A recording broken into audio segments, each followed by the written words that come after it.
So here we are, back at learning about the 4 interactions of didgeridoo playing and technique.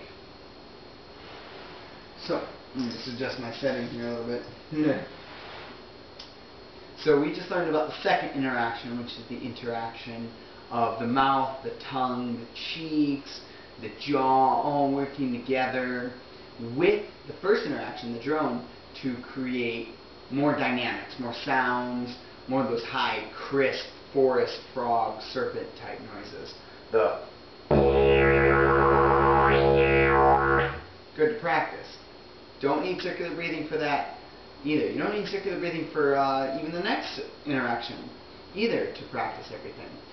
So this leads us to the third interaction, which is the interaction of the voice. It's literally singing through the didgeridoo with the drone, with at least the drone present, or the drone and the second interaction of the tongue and cheeks present as well. So what that looks like is going from first interaction, the second interaction, and the third, and then removing the second interaction just to hear the drone and the voice as well. It looks like this. Deep in breath.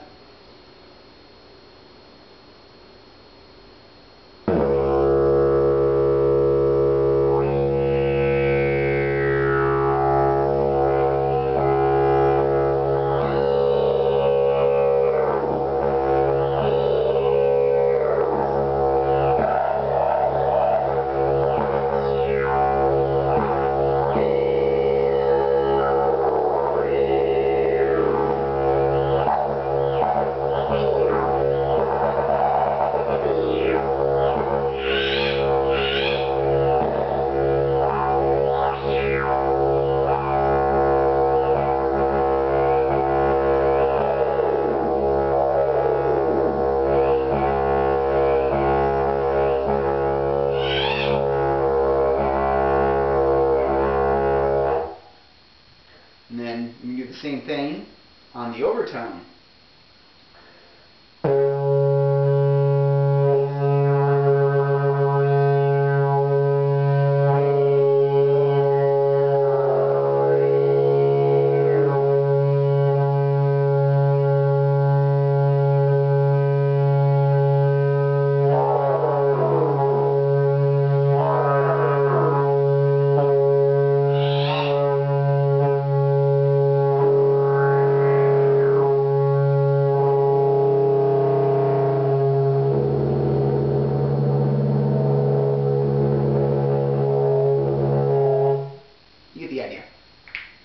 So, here we are.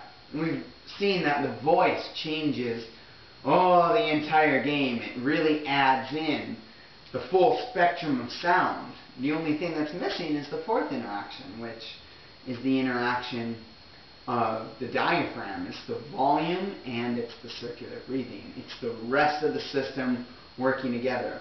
Not quintessential for having fun with didgeridoo, for making songs even with didgeridoo, but quintessential for playing didgeridoo in the traditional way and droning and getting lost in the meditation and carrying didgeridoo resonance through to others. The circular breathing is the most can be the most challenging technique, and is also the most quintessential to traditional yidaki playing and to really the mastery of the instrument. So, you know, we'll touch upon that. I'm obviously using that. I just want to talk a little bit more about the third interaction a little bit more. You'll notice as you use your voice, you know, and you're experimenting, you know, with your voice by singing really low or really high, or, you know, making woo sounds, or ee, you get different sounds with the didgeridoo. Similar sounds, but different things happen. Every tone you sing through the didgeridoo and your lips and the resonance inside the tube really morphs and it distorts and slightly changes the sound of your voice. You know, even without playing the lips, the first interaction, the second interaction, my voice going through this didgeridoo is different. So I can say Om Mani Padme Om. Om Mani Padme Om. There's even a little difference. Put the lips in there. Om Mani Padme Om.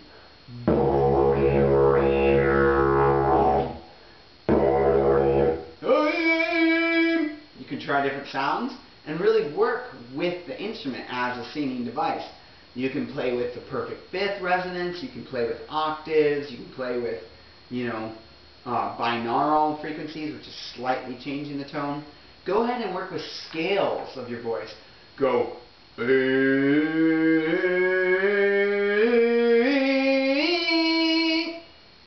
to didgeridoo.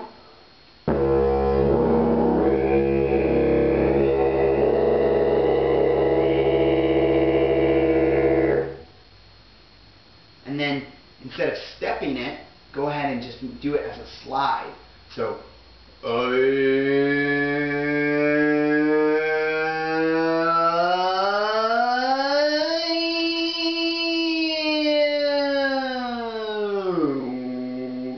try something like that. And listen how it affects.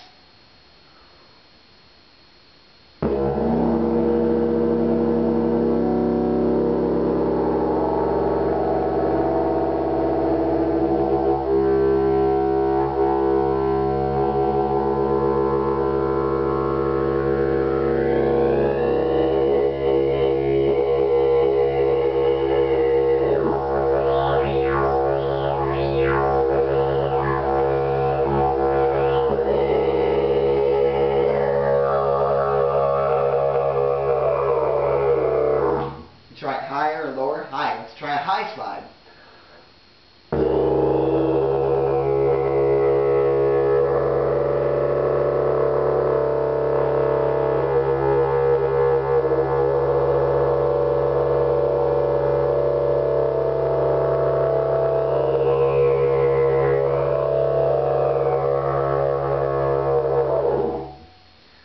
So you get a lot of things. Going up and down is really cool too.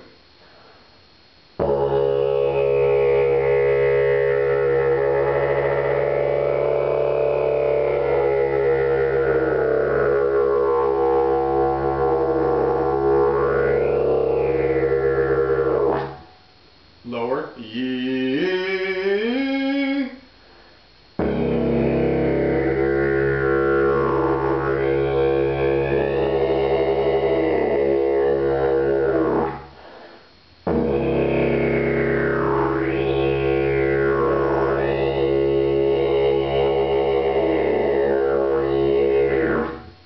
Starts getting melodic. Okay, that's the voice. Play with it. Make up sounds. There's tons of different sounds you can do. There's traditional sounds. There's the kookaburra, which is a bird in Australia. That's like this.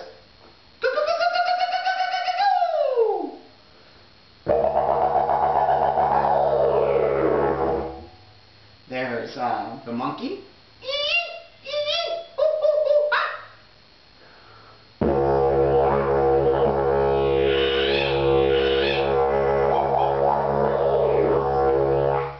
There's, the frog noises and all those kind of crazy sounds you get with the cheeks and the tongue, no voice.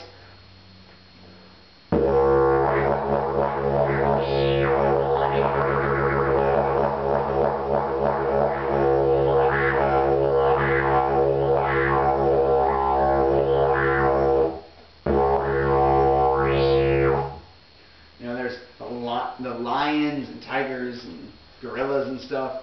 Gorillas.